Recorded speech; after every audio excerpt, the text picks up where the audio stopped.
Pemimpin militer Barat dan aktivis Ukraina, ini waktunya perang lawan Rusia, bukan berunding. Lo que sí que es evidente es que tenemos que trasladar un mensaje de disuasión frente a la Federación Rusa y a Putin de que evidentemente el artículo 5 se puede activar en el momento en el que cualquiera de los países aliados, algunos de ellos sufren de manera muy directa esa amenaza, estoy pensando por ejemplo en las repúblicas bálticas, tenemos que trasladar ese mensaje de disuasión de que estamos dispuestos a defender cada centímetro del territorio de los países aliados. Diplomatic pressure on Russia for as long as it's necessary. The United States and our allies and partners are focused on giving Ukraine as strong a hand as possible on the battlefield and at any negotiating table so that it can repel Russian aggression and fully defend its independence and sovereignty. President Putin has made a big mistake, and that is to launch a war, to wage war against an independent sovereign nation. He has underestimated the strength of the Ukrainian people, the bravery of the Ukrainian people and the armed forces. Всем это хорошо известно. Сегодня мы видим, где находится НАТО. Польша, Румыния, страны Прибалтики. Сказали одно, сделали другое. Как у нас говорят, в народе кинули. Ну, просто обманули. Ладно, хорошо.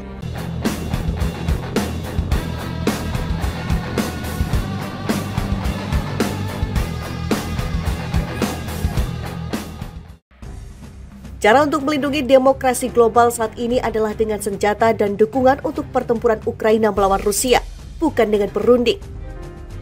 Itulah pesan dari para diplomat, pejabat, serta pemimpin militer Amerika Serikat dan Barat di Forum Keamanan Internasional Halifax, sebuah konferensi keamanan nasional tahunan besar yang menyatukan para pendukung demokrasi dari seluruh dunia. Pesan itu juga didukung para aktivis demokrasi Ukraina. Dukungan untuk pertempuran itu muncul di hadapan narasi yang berkembang seputar perlunya negosiasi damai antara Ukraina dan Rusia. Demokrasi tanpa senjata adalah bla bla bla, kata aktivis demokrasi yang juga mantan anggota parlemen Ukraina, Hanna Hopko, pada hari Minggu menyimpulkan suasana konferensi 3 hari tersebut. Bahkan pemerintahan Joe Biden yang memiliki para pemimpin senior yang tidak setuju di depan umum tentang kapan diplomasi harus dimulai, membuat salah satu kasus terkuat untuk bantuan berkelanjutan dan tanpa gangguan ke Kiev. Hasil perang di Ukraina akan membantu menentukan arah keamanan global di abad yang masih muda ini. Dan kita di Amerika Utara tidak memiliki pilihan untuk mengabaikan yang satu ini, kata Menteri Pertahanan AS Lloyd Austin dalam forum tersebut.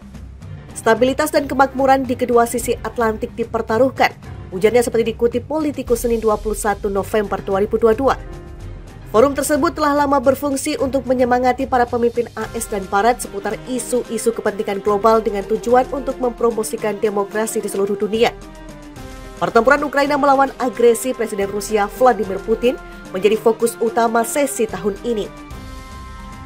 Kita tidak bisa membiarkan Rusia dan Putin lolos dari agresi semacam ini, kata Menteri Pertahanan Belanda, Kajsa Ollongren di sela-sela pertemuan. Ukraina berperang dalam perang ini, tapi ini juga perang kita, katanya. Jika Rusia menang, itu akan berdampak langsung pada keamanan kami. Para peserta membahas perdebatan yang berkembang tentang kapan dan bagaimana memulai perundingan damai selama 3 hari sesi publik dan pribadi. Tetapi pesan utama dari konferensi tersebut adalah untuk mendukung Ukraina. Pejabat Ukraina yang melakukan perjalanan ribuan mil di tengah perang di Halifax mengatakan mereka merasa didukung oleh dukungan tersebut. Saya merasakan ikatan yang kuat terutama berada di sini, kata Wakil Perdana Menteri Ukraina, Olga Stefanishina kepada wartawan selama pertemuan meja bundar.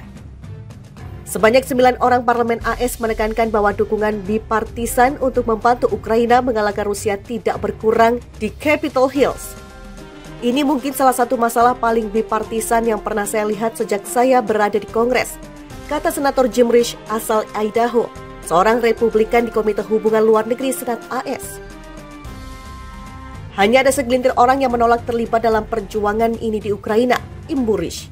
Jadi fokuslah pada mayoritas. Kami terikat untuk melakukan ini secara bipartisan. Kami bergandengan tangan dalam hal ini. Terlepas dari janji-janji tersebut, Ukraina telah menyatakan kekhawatiran bahwa parlemen AS yang dipimpin oleh Partai Republik tidak akan memiliki keinginan untuk bantuan ekonomi jangka panjang kepada Kiev. Gema global perang di Ukraina telah menjadi perhatian utama para pemimpin dari seluruh Eropa. Jika kami kalah di Ukraina, kami kehilangan Belarusia, kami kehilangan kredibilitas di seluruh dunia, kata Kepala Pertahanan Polandia Jenderal Raymond Andrzejczak kepada Politico di konferensi tersebut. Cina mengamati konflik tersebut dengan cermat, ujar Andrzejczak. Menurutnya, karena Beijing adalah ancaman jangka panjang yang lebih serius, keberhasilan di Ukraina juga akan berdampak di Indo-Pasifik. Ini masalah sinkronasi upaya kami. Jika kami tidak memenuhi misi pertama di Ukraina, kami tidak akan siap untuk misi nomor 2, yaitu Cina. Komentar sang jenderal menggarisbawahi bagaimana nada di Halifax berubah 180 kali dari tahun lalu. Kemudian penarikan militer AS yang gagal dari Afghanistan, pemberontakan 6 Januari dan penumpukan militer Rusia di perbatasan Ukraina membuat sekutu transatlantik mempertanyakan kekuatan demokrasi Amerika dan komitmen global. NATO kerahkan 5 kapal induk saat perang Rusia-Ukraina berkecamuk. 5 kapal induk, sebagian besar bertenaga nuklir milik negara-negara NATO, telah dikerahkan untuk latihan tempur sepanjang November ketika perang Rusia dan Ukraina terus berkecamuk. Mengutip laman resmi NATO Senin 21 November 2022, manuver besar-besaran tersebut telah berlangsung di Atlantik dan Laut Mediterania. Manuver yang melibatkan banyak kapal perang dan ribuan pelaut tersebut mencakup latihan perang anti kapal selam dan udara, transfer pesawat dek ke dek dan pasokan ulang di laut. 5 kapal induk tersebut adalah USS George H.W. Bush dan USS Gerald R. Ford milik Amerika Serikat, HMS Queen Elizabeth milik Inggris, Charles de Gaulle milik Perancis, Excalibur milik Italia. Di Atlantik Utara, USS Gerald R. Ford, kapal induk bertenaga nuklir terbaru dan terbesar di dunia, telah tiba di Inggris setelah latihan berminggu-minggu bersama kapal perang dari Kanada, Denmark, Perancis, Jerman, Belanda, dan Spanyol. Sedangkan HMS Queen Elizabeth meninggalkan Portsmouth sejak 10 November untuk latihan dengan jet tempur siluman F-35 di Atlantik Utara. Di Mediterania, Charles de Gaulle dikawal oleh kapal-kapal Yunani, AS dan Italia meninggalkan Toulon sejak 15 November untuk latihan dan patroli pencegahan di sayap timur NATO dan operasi kontraterorisme di Timur Tengah. Juga di wilayah tersebut, Excalibur dan USS George H.W. Bush melakukan latihan perang. Dalam beberapa minggu terakhir, jet-jet tempur dari USS George H.W. Bush telah menerbangkan patroli pencegahan di Lituania dan Polandia. Juru bicara NATO, Oana Longescu, mengatakan pengarahan itu menunjukkan kemampuan kami untuk memproyeksikan kekuatan di seluruh aliansi dan untuk memperkuat sekutu dengan cepat. Dia membantah manuver besar-besaran NATO ini terkait dengan perang Rusia dan Ukraina yang terus berkecamuk. Kapal-kapal induk ini memberikan pencegahan dan mereka membantu menjaga jalur komunikasi laut kita tetap terbuka.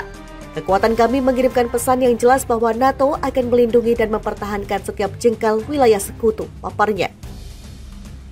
Pada KTT NATO di bulan Maret, sekutu memutuskan untuk mengerahkan kelompok tempur kapal induk, kapal selam dan sejumlah besar kapal tempur untuk berpatroli secara terus-menerus.